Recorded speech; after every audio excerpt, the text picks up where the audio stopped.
প্রিয় শৌখিন ছাদবাগানি বন্ধুরা, সকলকে আমার শৌখিন ছাদবাগান ইউটিউব চ্যানেলে জানাই সাদর সম্ভাষণ। প্রিয় ভিউয়ার্স, আমি এখন যে 12 মাসি মালটা অর্থাৎ ভিয়েতনাম মালটা গাছটি আপনাদের আমি দেখাচ্ছি। এটির ভিডিও এর আগে আমি দিয়েছিলাম আপনাদের।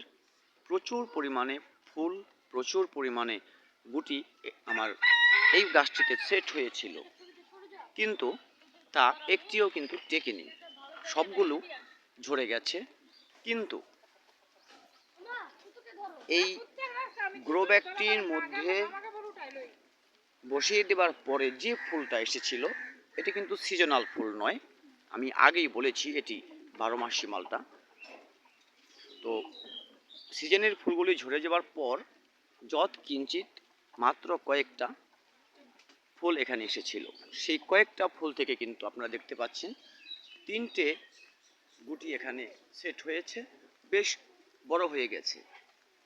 এ থেকে কিন্তু আমরা বুঝতে পারি যে ফুল সমেত গাছ কিনে আনলেও সেই ফুলটা টিকে থাকার সম্ভাবনা খুবই কম থাকে, অথবা গুটি এলেও গুটি ঝরে যাওয়ার সম্ভাবনাই বেশি থাকে।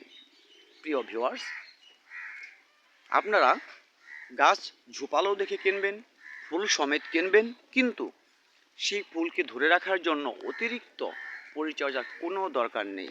যদি থাকতে হয় এমনিতেই থেকে যাবে, আর ঝরে যেতে হলে ঝরে যাবে। কিন্তু আপনি যখন বসিয়ে দেবেন এরকম, তখন কিন্তু নতুন করে যে ফুলগুলো আসবে তা থেকে আপনি অটোমেটিক্যালি গুটি পেয়ে যাবেন। ভিউয়ার্স, আমার এই গাছটিতে গুটি যেহেতু সেট হয়ে গেছে এবং যথেষ্ট বড় হয়ে গেছে দেখতে পাচ্ছেন, তো আমার এই ভিয়েতনাম মালটা গাছে এখন কি করা যায়? যেহেতু গুটি বড় হতে শুরু করেছে, এখন এর মধ্যে প্রচুর পরিমাণ এনার্জি প্রয়োজন, আর তার জন্য অবশ্যই ওকে খাবার দিতে হবে।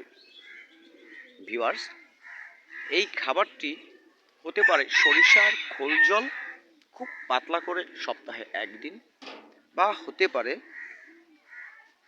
মুরগির বিষ্ঠা পচিয়ে সার তৈরি করা সার, অথবা হতে পারে পুরনো গোবর সার। আর যারা এই গ্রাম্য বিষয়গুলোকে এড়িয়ে চলেন বা শহরে এলাকায় বাস করেন, তারা এখানে মিক্স সার কিনে ব্যবহার করতে পারেন। ভিউয়ার্স, আপনারা যত ধরনের মালটা গাছ, কমলা গাছ বসাবেন, তার মধ্যে কিন্তু ভিয়েতনাম মালটা একটি উন্নত জাতের। আপনারা এই গাছটি বসাতে পারেন এবং খুবই কম পরিচর্যায় এই গাছটি থেকে আপনারা ফল পেতে পারেন। ভিউয়ার্স, ভিডিওটি ভালো লাগলে একটি লাইক করবেন, কমেন্টে আপনাদের মতামত জানাতে অবশ্যই ভুলবেন না, আর চ্যানেলটি সাবস্ক্রাইব করে আমার পাশেই থাকবেন ভালোবাসার মানুষ হয়ে। ভিডিওটি দেখার জন্য সকলকে ধন্যবাদ। দেখা হবে আগামী ভিডিওতে, ততদিন ভালো থাকবেন সবাই।